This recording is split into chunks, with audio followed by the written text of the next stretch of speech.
Assalamualaikum warahmatullahi wabarakatuh. Shalom, namo buddhaya, Om Swastiastu, dan salam kebajikan dan salam sejahtera buat kita semua. Selamat pagi, siang, sore, dan malam semuanya. Sebelumnya kami dari kelompok 1 ingin mempresentasikan tentang PSAK 1. Nah, isi PSAK 1 tuh apa aja sih? Strukturnya apa sih? Nah, teman-teman bakal tahu nanti di presentasi kita. Sebelumnya, kita perkenalan dulu nih di kelompok 1 tuh ada siapa aja sih. Yang pertama ada saya sendiri, Ireski Alutauruk. Dibantu teman saya, Gisela Caroline, ada Janet, ada Dea Miftah, dan juga ada Jovanka. Sekarang saya akan menjelaskan tujuan dari laporan keuangan.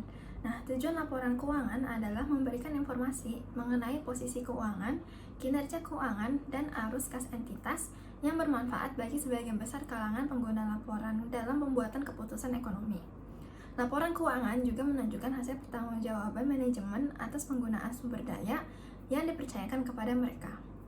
Dalam rangka mencapai tujuan tersebut, laporan keuangan menyajikan informasi mengenai entitas yang meliputi A. Aset, lalu B. itu liabilitas, C. ekuitas, D. pendapatan dan beban termasuk keuntungan dan kerugian, E. itu kontribusi dari dan distribusi kepada pemilik dalam kapasitasnya sebagai pemilik, dan yang terakhir arus kas.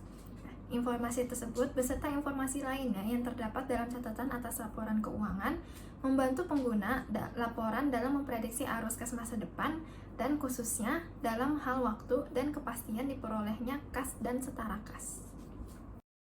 Ruang lingkup PSAK 1 terdapat pada PSAK 1 di paragraf yang kedua. Bunyinya, entitas menerapkan pernyataan ini dalam penyusunan dan penyajian laporan keuangan bertujuan umum sesuai dengan standar akuntansi keuangan.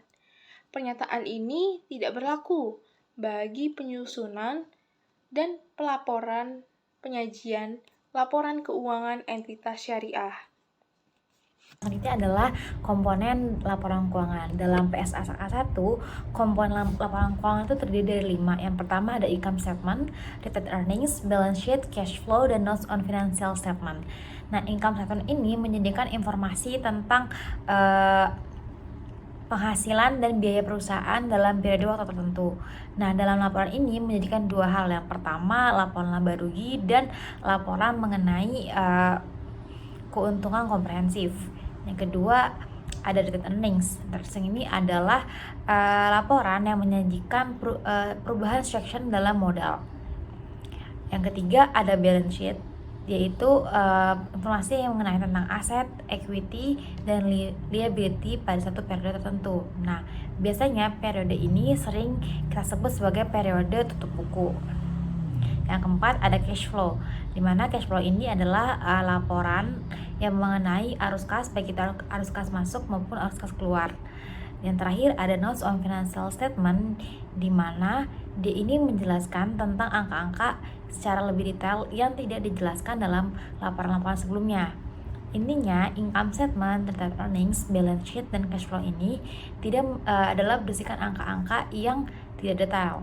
Nah, untuk mendapatkan penjelasan lebih lanjut tentang angka-angka tersebut, kita harus menyajikan tentang pencatatan atas laporan keuangan, yang dimana pembaca laporan keuangan ini akan mendapatkan informasi lebih jelas, lebih lanjut mengenai laporan keuangan tersebut pada notes on financial statement.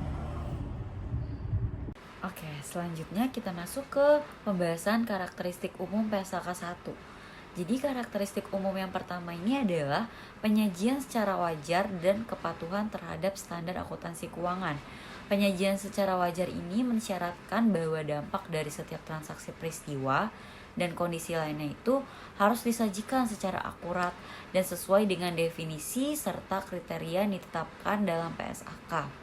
Kemudian, penyajian secara wajar ini juga mensyaratkan bahwa suatu entitas itu memilih dan menerapkan kebijakan akuntansi itu berdasarkan PSAK. Nah, kemudian harus juga nih menyajikan informasi yang relevan, handal, dan dapat diperbandingkan serta dipahami oleh pengguna laporan keuangan. Selanjutnya, penyajian secara wajar ini juga mensyaratkan bahwa perusahaan harus melakukan pengungkapan tambahan apabila kepatuhan terhadap SAK itu belum memadai, sehingga memungkinkan pengguna laporan keuangan bisa memahami dampak dari setiap transaksi pada perusahaan tersebut. Nah, membahas tentang kepatuhan, pernyataan terkait kepatuhan ini disyaratkan bahwa suatu entitas yang laporan keuangannya memenuhi pernyataan persyaratan SAK itu harus membuat pernyataan eksplisit tentang kepatuhan tersebut. Kemudian kita masuk ke karakteristik umum yang kedua, yaitu kelangsungan usaha, di mana PSAK 1 ini mengatur bahwa manajemen mempertimbangkan tentang going concern atau kelangsungan usaha entitas dalam menyusun laporan keuangan. Nah, dalam mempertimbangkan apakah asumsi kelangsungan usaha ini dapat digunakan, maka manajemen harus memperhitungkan seluruh informasi masa depan, minimal dalam waktu 1 tahun atau 12 bulan dari tanggal pelaporan. Kalau misalnya perusahaan ini mau dilikuidasi gitu ya, perusahaan itu bakal nyusun laporan keuangan, maka keterangan atau informasi tentang likuidasi entitas itu atau penghentian operasi itu harus diungkapkan. Ketidakpastian material yang terdapat itu juga bisa menimbulkan keraguan terhadap kelangsungan usaha entitas. Maka kondisi ketidakpastian tersebut itu harus atau mesti diungkapkan. Karakteristik umum yang ketiga merupakan dasar akrual. PSAK 1 mensyaratkan bahwa suatu entitas menyusun laporan keuangannya menggunakan dasar akrual, kecuali informasi arus kas itu menggunakan basis kas. Nah, dasar akrual itu artinya suatu transaksi diakui, tidak melihat apakah kasnya itu sudah diterima atau dibayarkan ataupun belum. Jadi, yang penting transaksi itu sudah terjadi, maka harus langsung diakui. Contoh, kita dapat pendapatan atas suatu jasa yang kita lakukan, tapi kita belum terima uangnya pada saat itu, maka kita tetap harus mengakui transaksi pendapatan tersebut walaupun uangnya itu belum diterima. Maka itu maksud dari dasar akrual. Nah, selanjutnya yang keempat itu adalah materialitas dan juga agregasi. Nah, menurut PSAK 1 mengatur bahwa masing-masing unsur yang material diungkapkan secara terpisah dalam laporan keuangan. Material itu apa sih? Jadi, suatu informasi disebut material jika informasi tersebut itu dihapuskan atau disajikan secara tidak tepat. Nah, kalau informasinya itu nggak ada atau informasi disebut salah saji, maka mengambil keputusan itu si pengguna tadi bisa terpengaruh dalam proses pengambilan keputusan. Oleh karena itu, agregasi dimaksudkan adalah penggabungan, jadi digabung menjadi satu. Di PSAK 1 mengatur kalau ada unsur-unsur yang tidak material harus digabungkan dengan unsur lain yang sejenis dan tidak perlu disajikan secara terpisah. Yang kelima, saling hapus. Nah, menurut PSAK 1, aset, liabilitas, pendapatan, serta beban itu tidak boleh saling hapus, kecuali bila disyaratkan atau diizinkan oleh SAK lain. Jadi penting untuk dipahami bahwa aset dan liabilitas serta pendapatan dan beban itu harus dilaporkan secara terpisah. Contoh, Tuan X punya hutang 10 juta, sementara perusahaan kita punya si Tuan X yang punya piutang juga. Nah, atas debitor yang sama, maka hutang sama piutang itu gak boleh dimasukkan selisihnya aja. Misal piutangnya aja yang lebih gede dimasukkan, hutangnya gak usah, itu gak boleh. Tetap harus diungkapkan satu persatu secara terpisah. Hutangnya berapa, piutangnya berapa. Jadi walaupun orangnya sama, tetap gak boleh digabung, tapi juga gak boleh saling hapus. Jadi kalau misalkan kita melihat nih piutang, terus di neraca kalau ada piutang dikurangi sama penyisihan piutang tak terdagih, itu kan berarti ada piutang neto, berarti sudah dihapus. Nah, itu bukan aset dan liabilitas, tapi itu aset dikurangi dengan penyisihannya. Nah, itu tidak termasuk dengan kategori saling hapus. Yang keenam ini adalah frekuensi pelaporan. Jadi laporan keuangan itu bisa dikatakan bermanfaat apabila disampaikan kepada pengguna ini secara tepat waktu. Jadi bukan yang lebih cepat lebih baik, tapi semakin tepat waktu semakin baik dan gak harus setiap hari laporan. Kalau terlalu cepat atau dekat waktunya juga gak bagus, karena kita tidak bisa nih memberikan gambaran secara utuh tentang suatu informasi. Tapi kalau terlalu lambat juga kita akan ketinggalan informasinya. Maka PSAK 1 ini mensyaratkan bahwa laporan keuangan disajikan paling sedikit itu 1 tahun sekali. Boleh enggak misalnya tanggal pelaporan entitas berubah, misal karena entitas itu diakuisisi, atau apabila laporan keuangan tahunan disajikan untuk periode yang lebih atau kurang dari 1 tahun itu boleh. Tapi entitas tersebut harus melakukan pengungkapan pada catatan atas laporan keuangan.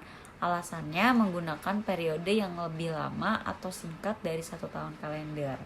Nah, kemudian untuk karakteristik umum yang ketujuh yaitu informasi komparatif. PSAK 1 mengatur bahwa informasi komparatif ini diungkapkan secara komparatif, artinya bisa dibandingkan. Maksudnya, kita bisa nih bandingin periode sebelumnya untuk seluruh informasi angka dalam laporan keuangan. Nah, selanjutnya itu adalah konsistensi penyajian. Nah, di PSAK 1 ini mengatur bahwa penyajian dan klasifikasi dalam laporan keuangan antar periode itu harus konsisten. Kalau misalnya diubah itu boleh, asal perubahan itu akan menghasilkan penyajian yang lebih tepat dan juga lebih relevan. Nah, sekarang bakal masuk ke materi aku, dimana aku di sini bakal jelasin struktur dan isinya tuh dalam laporan keuangan tuh apa aja ya teman-teman ya. Nah, untuk struktur dan isinya sendiri dia gampang banget, dan sebelumnya aku jelasin dulu nih intermezzo. Dalam laporan keuangan ini yang perlu kita ketahui, kita harus paham banget dan bisa mengidentifikasi antara laporan keuangan sama kayak laporan-laporan lainnya mengenai perusahaan tuh secara jelas ya teman-teman ya. Nah, itu buat apa sih? Ya tentunya buat kita sebagai orang yang memiliki hubungan pekerjaan antara diri kita dengan laporan keuangan, itu perlu banget ya jelas yang berguna untuk apa sih laporan keuangan ini. Nah, laporan keuangan ini berguna kan untuk para pemegang kepentingan ya, kayak stakeholder dan shareholder segala macam ya teman-teman ya, atau orang yang pengen masuk ke perusahaan, ingin bekerja sama-sama perusahaan kita, itu perlu banget melihat laporan keuangan kita tuh kayak gimana. Nah, kita sebagai orang yang berhubungan langsung dengan laporan keuangan harus dapat membedakan informasi dan juga kayak data-data apa aja sih yang diperlukan ya teman-teman ya. Oke, next. Nah, tentunya kalau teman-teman udah paham nih struktur dalam laporan keuangan gitu, kayak laporan laba rugi segala macam, struktur itu kayak gimana sih, pasti udah tahu kan apa aja yang dibutuhin. Nah, tentunya laporan keuangan sendiri punya yang namanya acuan atau standar SAK ya, kalau teman-teman tahu ya, standar akuntansi keuangan, di mana nih ini hanya berlaku buat laporan keuangan aja, bukan untuk laporan-laporan yang lainnya ya teman-teman ya. Literally kayak buat laporan keuangan. Jadi kalau kita mau buat ini standarnya tuh kita harus pakai apa sih? Nah, aku juga pengen jelasin di sini informasi yang dibutuhkan dalam laporan keuangan. Itu butuh informasi apa aja ya teman-teman ya. Yang pertama itu nama si pembuat laporan atau identitas dan juga perubahan informasi dari akhir periode laporan sebelumnya. Nah, nama entitas tuh kayak misalnya nama perusahaan atau nama kita sendiri kalau kita usahanya perorangan ya teman-teman ya, atau nama-nama yang berkaitan sama si pembuatnya, siapa sih yang ngebuat, itu harus ditulis ya teman-teman ya. Biasanya ada di atas gitu teman-teman. Nah, teman-teman pasti tahu. Dan setiap perubahan informasi dari akhir periode laporan sebelumnya. Jadi setiap kita harus mengupdate ya teman-teman ya. Setiap periode tergantung teman-teman periodenya, biasanya kayak setiap berapa bulan atau berapa tahun ya. Setiap 1 tahun atau beberapa bulan, tergantung laporan apa yang teman-teman mau buat ya teman-teman ya. Dan itu yang pertama. Yang kedua, apakah merupakan laporan keuangan satu entitas atau satu kelompok entitas ya teman-teman ya. Jadi kalau misalnya kita perlu menuliskan juga data kalau misalnya kita itu satu entitas, maksudnya kayak satu orang atau lebih dari satu orang. Satu orang tuh kayak usaha proprietorship ya teman-teman ya. Dan kalau misalnya lebih dari satu entitas atau satu kelompok gitu, itu kayak partnership, corporation, dan segala macam ya teman-teman ya. Jadi perlu nulis tuh, itu tuh apa sih usaha kita dalam bentuk apa, kayak CV, PT, dan segala macamnya. Dan juga untuk yang C, itu yang kedua teman-teman. Sekarang kita masuk yang ketiga. Yang ketiga itu tanggal akhir periode pelaporan atau periode yang dicakup oleh laporan keuangan atau catatan atas laporan keuangan. Jadi kayak kita perlu nulis yang namanya tanggal akhirnya. Kita itu buatnya itu kapan ya teman-teman ya, sampai tanggal berapa ya. Kita nggak bisa biasanya tuh di akhir bulan ataupun di akhir tahun ya teman-teman ya, tergantung teman-teman tuh buat laporan itu setiap periode itu kapan. Untuk misalnya 3 bulan, Januari, Februari, Maret, maka nanti ditulis for the ended month of Maret, itu tanggalnya teman-teman tulis tanggal 30 atau 31, tergantung pada akhir tanggal hari bulan itu ya teman-teman ya. Lalu untuk yang keempat, itu kita perlu juga tulis yang namanya mata uang pelaporan sebagaimana didefinisikan dalam PSAK 52. Nanti di PSAK 52 tuh bakal dibahas tentang mata uang pelaporannya. Nah, kita tuh harus tulis ya teman-teman ya, namanya mata uangnya. Ya kalau misalnya kita nulis 1000 dalam bentuk dolar sama Indonesia, kan beda ya namanya teman-teman ya. Value-nya sendiri itu beda banget. Jadi teman-teman harus tulis. Itu kita teman-teman tinggal di negara mana, kalau enggak di negara mana cuma pakai mata uang berbeda, itu kan nilai duitnya itu bakal berbeda, nilai value of money-nya tuh bakal berbeda. Jadi harus banget ditulis yang namanya mata uang ini, sangat penting ya teman-teman ya. Gak boleh kelewatan even di salah satu account aja. Oke, dan yang terakhir itu pembulatan yang digunakan dalam penyajian laporan keuangan. Jadi kita pakai pembulatan teman-teman ya. Nggak ada koma 10 angka belakang koma tuh nggak ada. Even though itu satu angka belakang koma itu nggak ada. Jadi max itu ya literally angka baku, angka bulat. Kalau ada satu angka belakang koma itu dibuletin sesuai sama aturan standar matematikanya. Kalau 5 itu ke atas, kalau di belakang angka itu di belakang koma itu, kalau angkanya 5 berarti kita buletin ke atas. Kalau di bawah 5 kita buletin ke bawah. Oke, sekian aja. Oke, baik. Selanjutnya kita akan masuk ke bagian laporan posisi keuangan. Nah, untuk laporan posisi keuangan atau neraca PSAK 1 ini menetapkan ketentuan tentang yang pertama, pembagian tentang lancar atau tidak lancarnya baik itu aset, liabilitas maupun ekuitas. Kemudian terdapat juga informasi yang disajikan dalam laporan posisi keuangan serta informasi yang disajikan dalam laporan posisi keuangan atau catatan atas laporan keuangan. Maka itu artinya merupakan pilihan. Nah, yang pertama ini adalah pembagian lancar atau tidak lancar. Yang pertama-tama kita akan bahas ini mengenai aset. Nah, suatu aset ini harus diklasifikasikan sebagai aset lancar apabila entitas mengharapkan akan merealisasikan aset atau bermaksud untuk menjual atau menggunakannya dalam operasi normal. Nah, kalau siklus ini setiap perusahaan itu bakal beda-beda. Kalau di perusahaan A itu 6 bulan ya berarti 6 bulan normalnya. Kalau di perusahaan B 12 bulan ya 12 bulan, berarti entitas memiliki aset untuk tujuan diperdagangkan. Nah, contohnya persediaan itu jadi masuknya ke aset lancar. Entitas mengharapkan akan merealisasikan aset dalam jangka waktu 12 bulan setelah periode pelaporan, atau merupakan aset kas atau setara kas yang penggunaannya tidak dibatasi. Jadi maksudnya gimana? Karena bisa aja nih kita punya persediaan. Nah, persediaannya kan harusnya masuk ke aset lancar, tapi kita pakai dia buat jaminan hutang. Atau misalnya kita punya investasi jangka pendek, atau kita punya piutang wesel. Nah, harusnya kalau jatuh temponya pendek akan masuk ke aset lancar. Tapi kalau dia pakai sebagai jaminan hutang dan dia terikat, dibatasi penggunaannya, maka kita itu gak bisa menggolongkan sebagai aset lancar.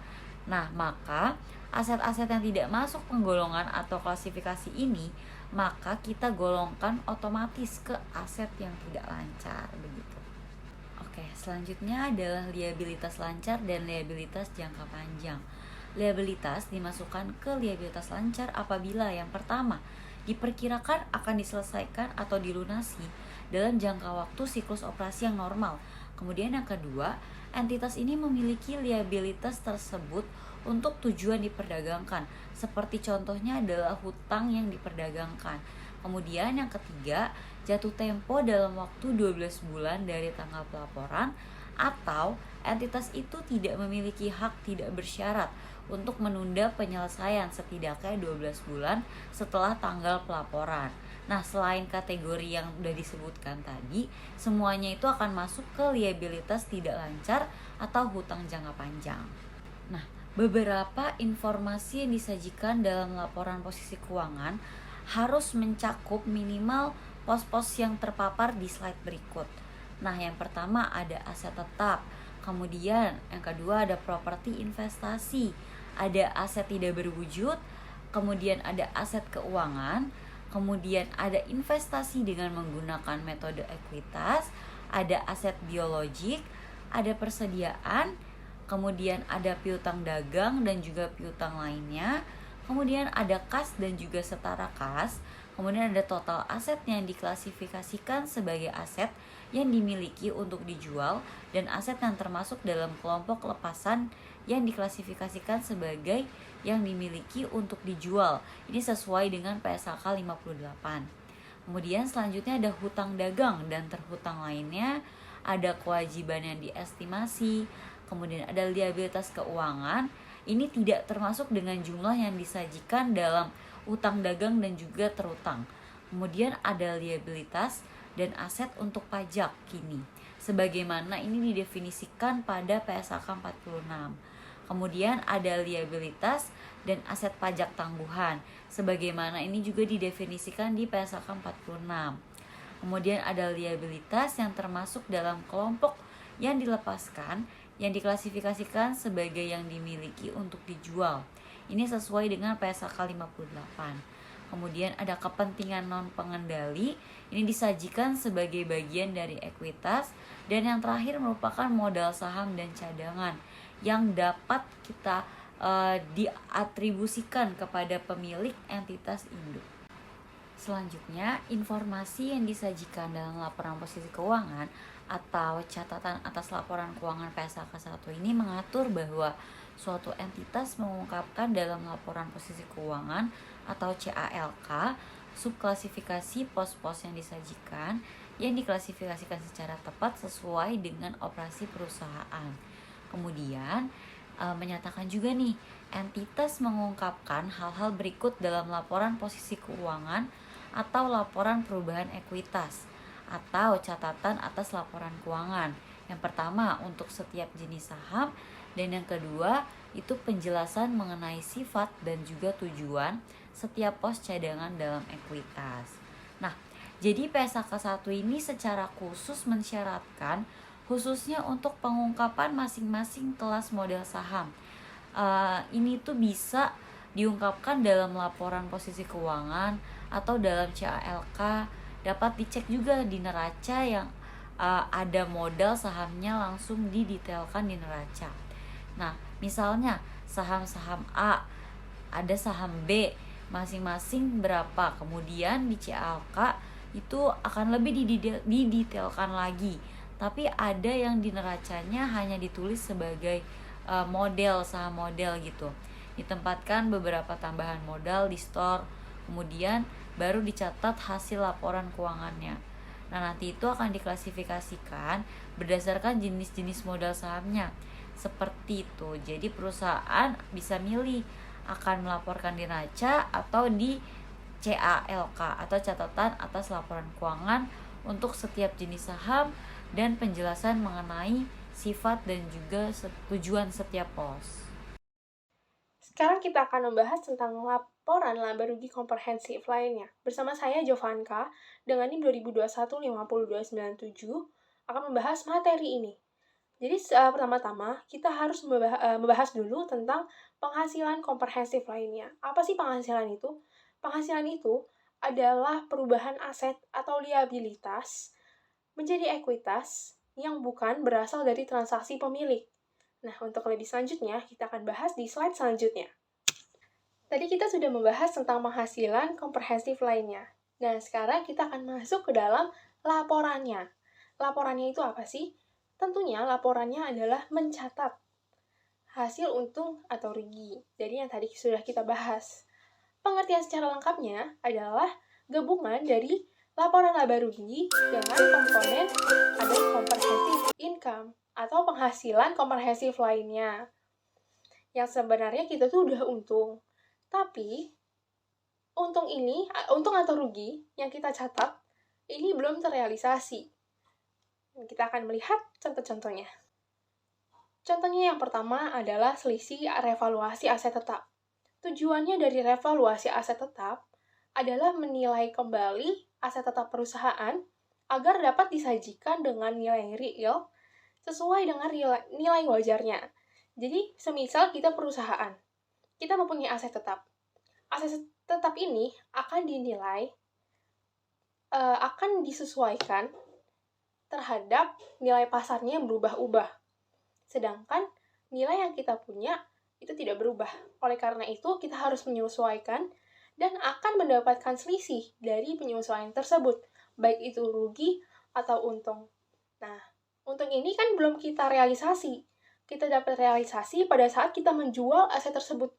Oleh karena itu, kita dapat mencatatnya dalam laporan komprehensif, pendapatan komprehensif.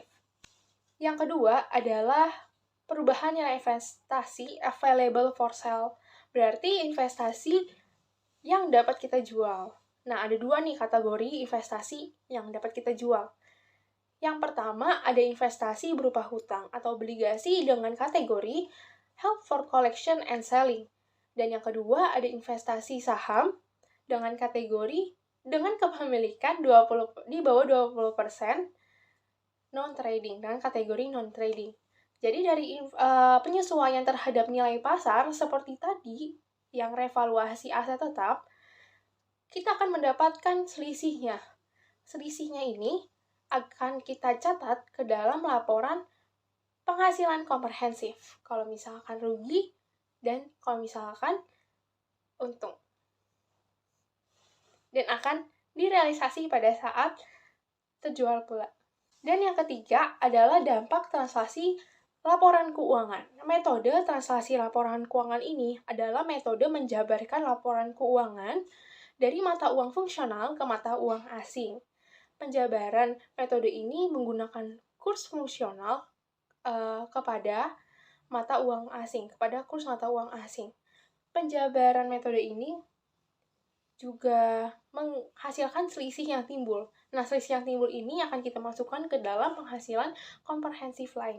Jadi, tujuan dari pembuatan laporan komprehensif lainnya ini adalah untuk melakukan penilaian dan untuk melakukan prediksi atas ketidakpastian dari arus kas masa depan, dan juga kita bisa memprediksi nih profit yang akan kita dapatkan, serta nilai investasi yang akan kita dapatkan pula. Laba rugi komprehensif lainnya ini dapat disajikan dengan dua cara. Yang pertama ada dengan satu laporan, dan yang kedua ada dua laporan.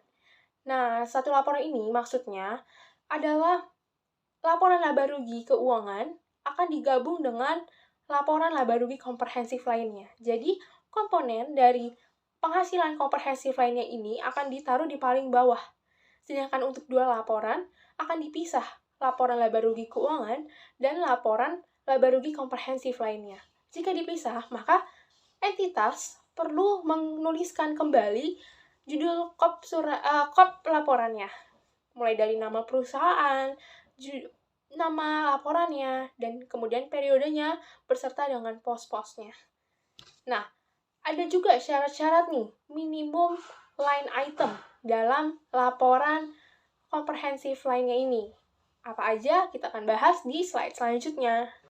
Dalam laporan laba rugi komprehensif lainnya juga terdapat syarat-syarat minimum line item. Di antaranya ada pendapatan, ada biaya keuangan, ada bagian laba rugi dari entitas asosiasi dan joint ventures, ada beban pajak, dan ada lain-lain yang akan disajikan di slide selanjutnya. Kemudian yang kedua ada penghasilan komprehensif lain. Penghasilan komprehensif lain ini lebih detailnya dibagi menjadi dua kelompok. Yang pertama, yang akan direklasifikasi ke dalam laporan laba rugi, dan yang kedua adalah yang tidak akan direklasifikasikan ke dalam laporan laba rugi.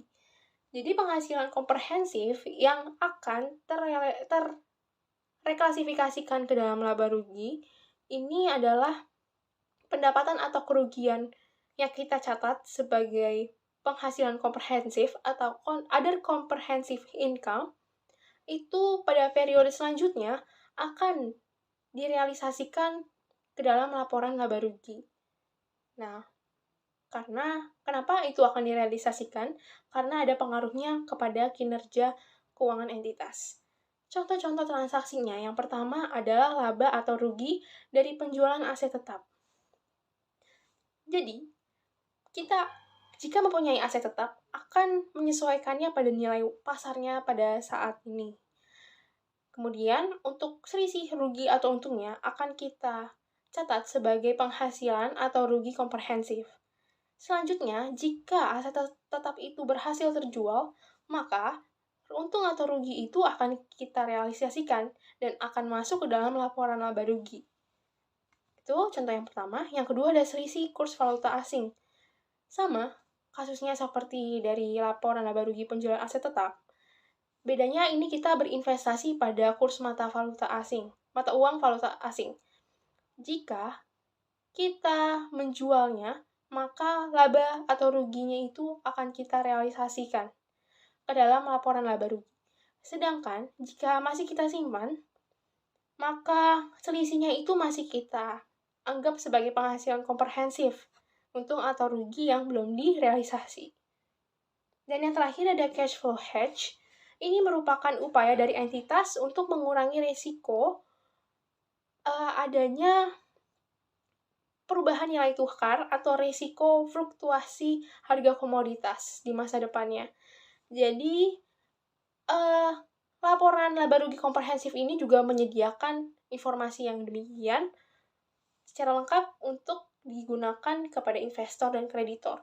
Jika penggunaan dana ini sudah terrealisasi secara efektif direalisasikan, hasil tersebut akan diklasifikasi dari other comprehensive income ke dalam laporan laba rugi.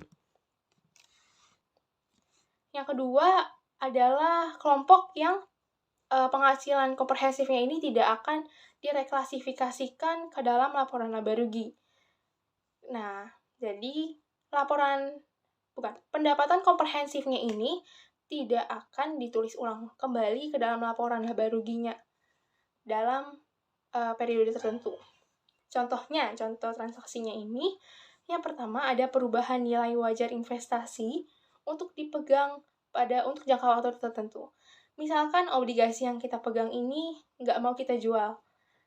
Tapi, kalau misalkan dia kategori held for collection and selling, kita harus menyesuaikan terhadap harga pasarnya. Tetapi kita nggak jual sampai pada akhir jatuh tempo. Oleh karena itu, selisih dari penyesuaian terhadap harga pasarnya ini harus kita masukkan ke dalam laporan komprehensif lainnya.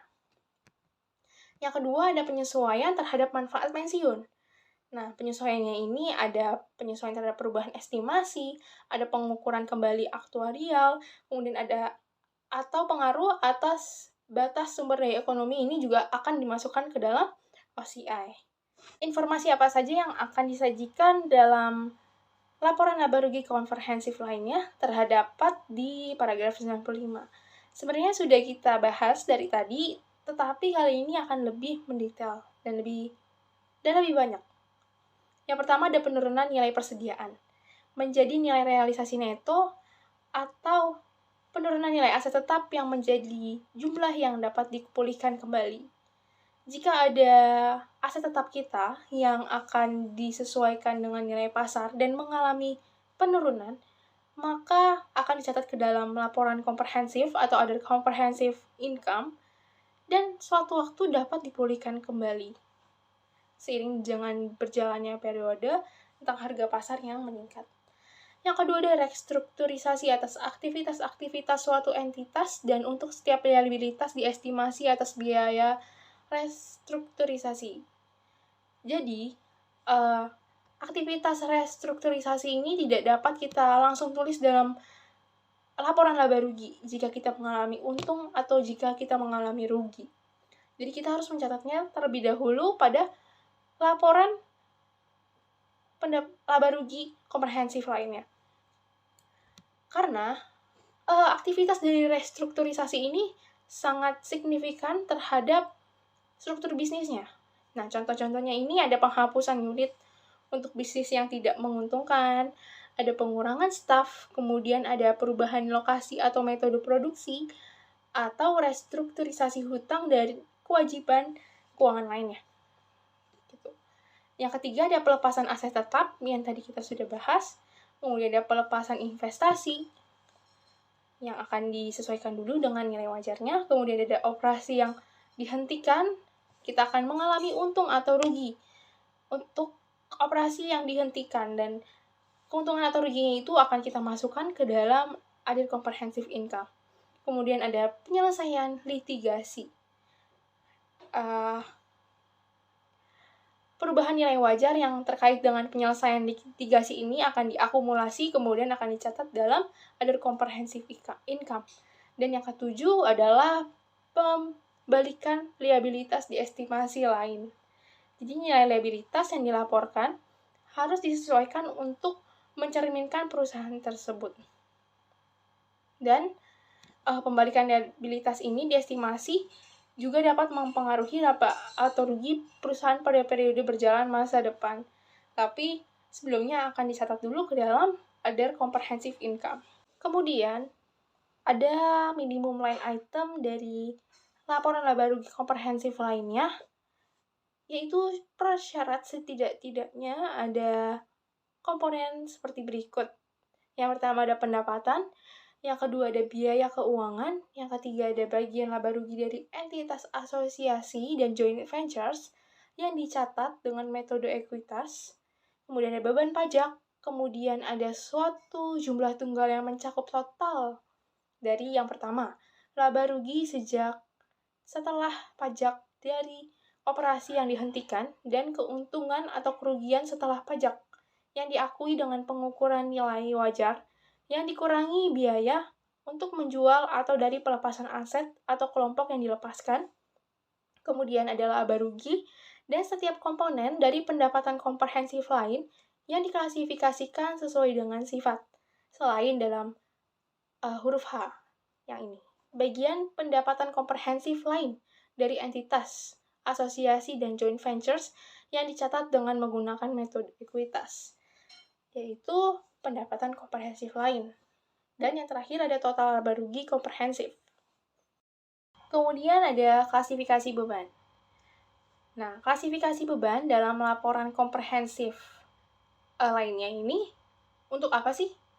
Jadi, entitas harus mengklasifikasi beban ini untuk menginformasikan secara lebih terperinci kepada pengguna laporan keuangan tentang pengeluaran-pengeluaran apa aja sih yang dikeluarkan oleh entitas tersebut, pengeluaran dan beban apa saja yang telah terjadi dalam kegiatan operasional tersebut, dan apa dampaknya terhadap kinerja keuangan secara keseluruhan.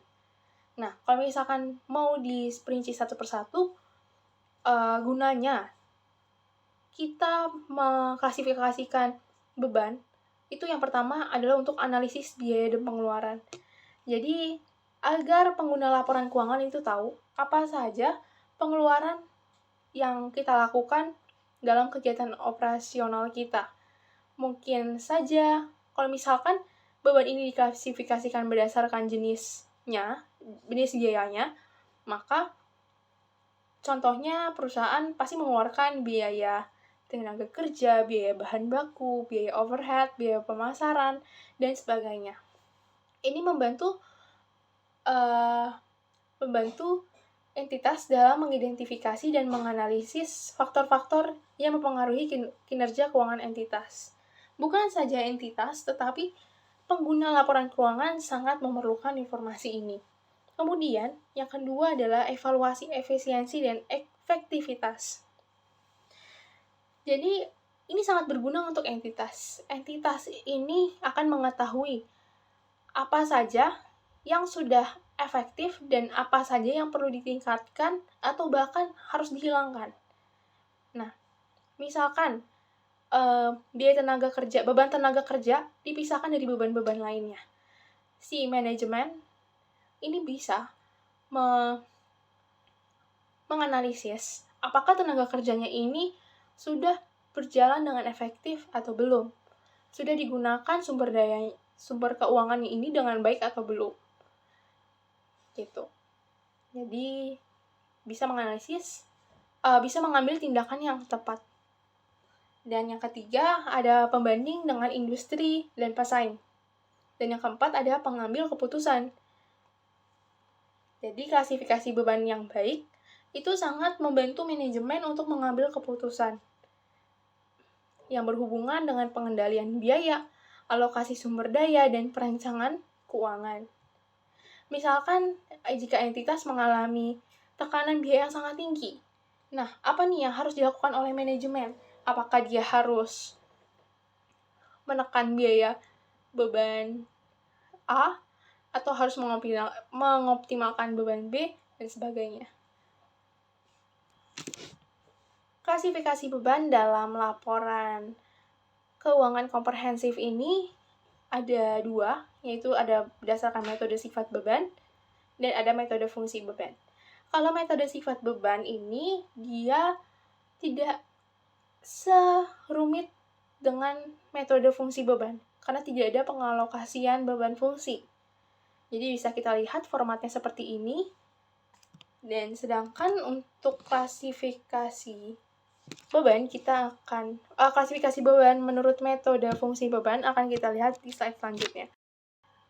Klasifikasi beban menurut metode fungsi beban ini yaitu minimal biaya penjualan berdasarkan metode fungsi secara terpisah.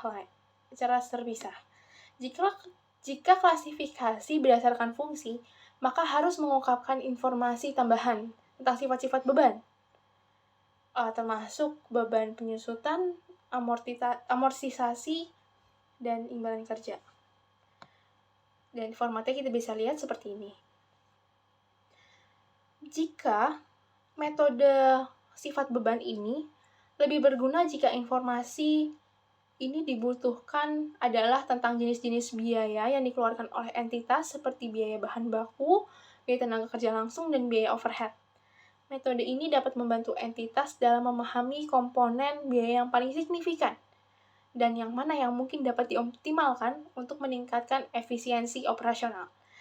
Jika metode fungsi beban ini dapat lebih digunakan untuk biaya-biaya yang terkait dengan setiap aktivitas atau fungsi bisnis, seperti biaya produksi, biaya penjualan, biaya pemasaran, biaya administrasi.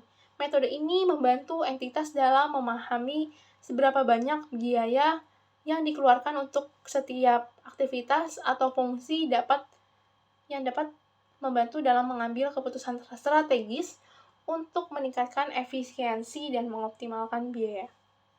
Namun pada prakteknya nih, perusahaan akan melakukan keduanya, mengkombinasi kedua metode tersebut untuk mengklasifikasikan beban dan memberikan informasi yang lebih lengkap tentang struktur biaya mereka dalam laporan keuangan. Untuk materi selanjutnya akan dijelaskan oleh rekan saya. Terima kasih. Laporan perubahan ekuitas. Pada PSAK 1 nomor 104 dijelaskan, entitas menyajikan laporan perubahan ekuitas yang menunjukkan yang A itu adalah total laba rugi komprehensif selama suatu periode yang menunjukkan secara terpisah total jumlah yang dapat diatribusikan kepada pemilik entitas induk dan kepada kepentingan non-pengendali. Lalu untuk yang B adalah untuk tiap komponen ekuitas, pengaruh penerapan retrospektif atau penyajian kembali secara retrospektif yang diakui sesuai dengan PSAK 25.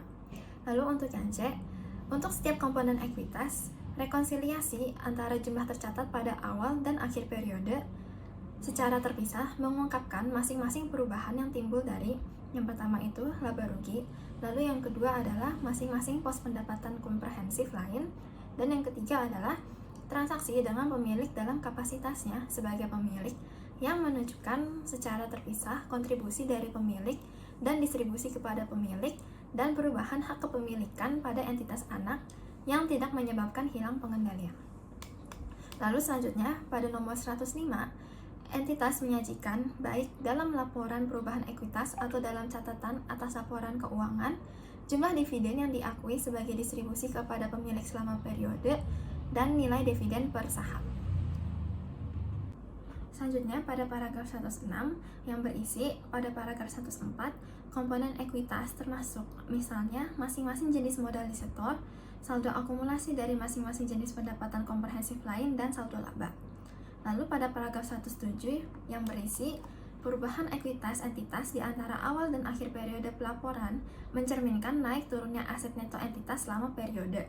kecuali untuk perubahan yang timbul dari transaksi dengan pemilik dalam kapasitasnya sebagai pemilik, seperti kontribusi modal, akuisisi kembali instrumen ekuitas entitas, dan dividen, dan biaya transaksi yang secara langsung berkaitan dengan transaksi tersebut, dan perubahan keseluruhan atas ekuitas selama periode yang menggambarkan jumlah total pendapatan dan beban, termasuk keuntungan dan kerugian yang diakibatkan oleh aktivitas entitas selama periode tersebut. Pada paragraf 108 yang berisi PSAK 25 mensyaratkan penyesuaian retrospektif atas pengaruh perubahan kebijakan akuntansi sepanjang praktis, kecuali jika ketentuan transisi pada PSAK lainnya mensyaratkan lain. PSAK 25 juga mensyaratkan penyajian kembali untuk mengoreksi kesalahan secara retrospektif sepanjang praktis. Penyesuaian retrospektif dan penyajian kembali secara retrospektif bukan merupakan perubahan dalam ekuitas, tetapi merupakan penyesuaian atas saldo awal saldo laba, kecuali jika suatu PSAK mensyaratkan penyesuaian retrospektif atas komponen ekuitas lainnya. Paragraf 104b mensyaratkan pengungkapan pada laporan perubahan ekuitas total penyesuaian atas masing-masing komponen ekuitas yang diakibatkan oleh perubahan kebijakan akuntansi dan secara terpisah koreksi atas kesalahan. Penyesuaian ini diungkapkan untuk masing-masing periode sebelumnya dan pada awal periode. Nah, sekarang aku mau jelasin dikit aja nih teman-teman ya tentang si laporan arus kas ini. Nah, laporan arus kas ini buat apa sih sebenarnya? Kayak dia apa sih gunanya? Fungsinya tuh apa sih? Jadi, laporan arus kas ini adalah informasi arus kas yang memberikan dasar bagi pengguna laporan keuangan untuk menilai kemampuan entitas atau kemampuan suatu perusahaan dalam menghasilkan kas dan juga setara kas dan kebutuhan si perusahaan dalam persyaratan penyajian dan pengungkapan informasi si arus kas tersebut. Nah, pokoknya teman-teman ya, dimana kalau kita tahu namanya aja udah laporan arus kas, berarti ya kita bakal tahu nih si laporan arus kas ini dia itu uangnya seberapa banyak sih, terus dia bisa ngasilin berapa banyak sih, kebutuhannya tuh berapa banyak sih, utangnya tuh berapa banyak. Semua ini pastinya disajiin dalam yang namanya laporan keuangan ya teman-teman ya. Semuanya ya, kalau kita tahu laporan arus kas berarti kayak ada operatingnya, ada investingnya, ada financingnya, itu semua masuk ya ke dalam si laporan arus kas itu, dan yang tentunya banyak banget akun-akun yang bahas itu ya teman-teman ya. Nah, baik lagi yang pertama overview-nya itu function dan gunanya itu buat apa? Yang pastinya kalau misalnya teman-teman bisa tahu ada informasi tentang penghasilannya tuh berapa, terus pengeluarannya tuh berapa, utangnya tuh banyak apa enggak, terus kemampuan menghasilkan arus kasnya gimana tuh dalamnya tuh. Itu gunanya buat apa sih? Ya pastinya teman-teman yang ini paling penting banget itu buat orang yang akan melakukan investasi saham ke dalam perusahaan kita. Ya teman-teman ya, ke dalam perusahaan kita, orang kalau misalnya mau masuk ke perusahaan kita nggak mungkin dia asal nanam saham aja. Cuman dia bakal yang namanya cek dulu nih gimana laporan arus kasnya, dia bener gak laporan arus kasnya, pokoknya kayak gitu. Itu gunanya yang pertama. Yang kedua itu ya biar sama orang yang ingin bekerja sama melakukan misalnya melakukan collaboration together gitu ya teman-teman ya, dia pasti ngecek dulu, dicek dulu ini gimana sih laporan arus kasnya di bagian dalamnya, biar kita nggak asal-asalan gitu ya teman-teman ya. Kalau kita mau bekerja sama-sama orang gitu, melakukan kolaborasi, ya pastinya kita harus tahu dulu gimana bibit bebet bobotnya dulu, biar kita nggak rugi ya teman-teman ya, biar kita untung. Oke, jadi itu adalah gunanya sih laporan arus kas ya teman-teman ya. Gak cuma itu doang, tapi masih banyak lagi yang tentunya ya teman-teman ya. Oke, akan dilanjutkan oleh teman saya presentasinya. Notes on Financial Statement atau catatan atas laporan keuangan. Catatan atas laporan keuangan ini menjadi informasi dasar tentang penyusunan laporan keuangan dan kebijakan akuntansi secara spesifik. Contohnya seperti dasar pengukuran, kebijakan yang relevan, dan asumsi dalam estimasi. Notes on Financial Statement ini mengungkapkan informasi yang dicatatkan dalam SAK yang tidak disajikan dalam laporan keuangan lain, serta juga menyediakan informasi yang tidak disajikan atau diinformasikan dalam laporan keuangan lain. Tapi informasi yang terdapat dalam Notes on Financial Statement ini tetap relevan dalam laporan keuangan. Secara praktisnya, Notes on Financial Statement ini dilakukan secara sistematis. Intinya, Notes on Financial Statement ini membantu para pembaca laporan keuangan untuk memahami lebih jelas, lebih detail tentang angka-angka yang terdapat dalam laporan keuangan, yang mana dalam laporan keuangan tersebut belum dijelaskan secara lebih detail. Nah, untuk memahami lebih lanjut, pembaca dapat memahaminya dalam Notes on Financial Statement. Oke, selanjutnya di sini saya akan menjelaskan sedikit tentang pengurutan atau pengelompokan sistematis pada catatan atas laporan keuangan. Yang pertama, catatan atas laporan keuangan ini mengutamakan area aktivitas yang dianggap paling relevan oleh entitas untuk memahami kinerja dan posisi keuangannya. Jadi, Notes on Financial Statement ini dia itu mengelompokkan informasi mengenai aktivitas operasi tertentu, di mana operasi ini yang paling relevan untuk memahami kinerja dan posisi keuangannya. Yang kedua, mengelompokkan informasi mengenai pos-pos yang diukur secara serupa. Contohnya seperti aset yang diukur pada fair value atau nilai wajar.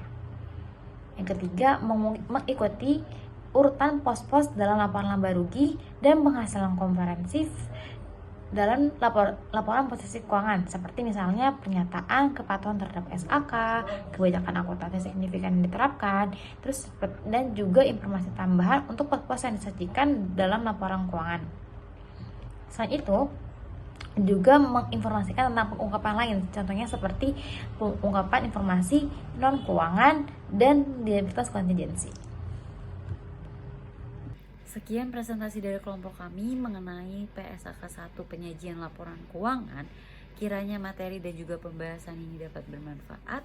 Kurang lebihnya mohon maaf. Terima kasih.